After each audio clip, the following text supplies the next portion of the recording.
He looked up and saw the rich dropping their offerings into the temple treasury. He also saw a poor widow dropping in 2 tiny coins. I tell you the truth, he said, this poor widow has put in more than all of them, for all these people have put in gifts out of their surplus, but she, out of her poverty, has put in all she had to live on. As some were talking about the temple complex, how it was adorned with beautiful stones and gifts dedicated to God, he said, these things that you see, the days will come when not one stone will be left on another that will not be thrown down. Teacher, they asked him, so when will these things be? And what will be the sign when these things are about to take place? Then he said, watch out that you are not deceived, for many will come in my name, saying, I am he, and the time is near. Don't follow them. When you hear of wars and rebellions, don't be alarmed. Indeed, these things must take place first, but the end won't come right away. Then he told them, nation will be raised up against nation, and kingdom against kingdom. There will be violent earthquakes and famines and plagues in various places, and there will be terrifying sights and great signs from heaven. But before all these things, they will lay their hands on you and persecute you. They will hate they will hand you over to the synagogues and prisons, and you will be brought before kings and governors because of my name. It will lead to an opportunity for you to witness. Therefore make up your minds not to prepare your defense ahead of time, for I will give you such words and a wisdom that none of your adversaries will be able to resist or contradict. You will even be betrayed by parents, brothers, relatives, and friends. They will kill some of you. You will be hated by everyone because of my name, but not a hair of your head will be lost. By your endurance, gain your lives.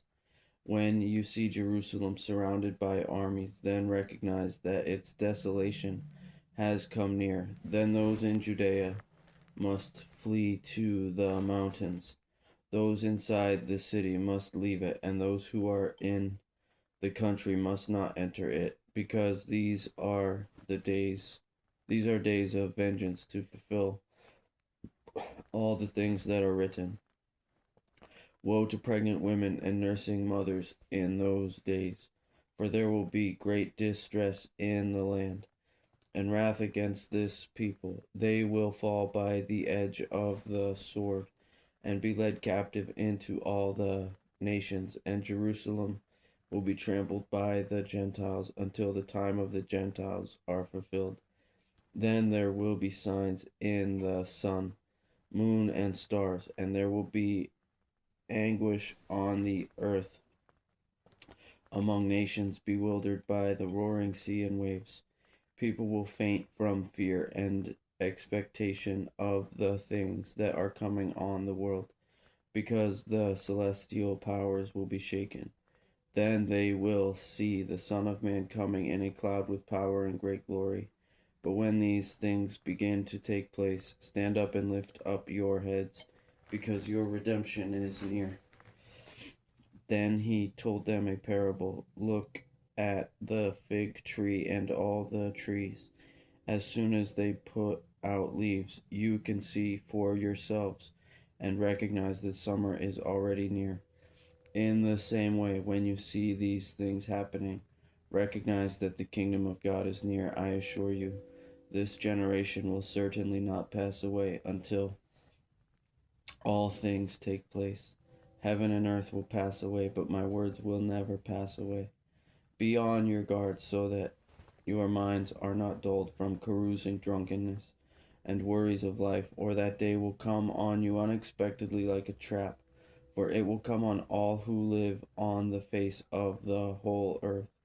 But be alert at all times, praying that you may have strength to escape all these things that are going to take place and to stand before the Son of Man. During the day he was teaching in the temple complex, but in the evening he would go out and spend the night on what is called the Mount of Olives. Then all the people would come early in the morning to hear him in the temple complex.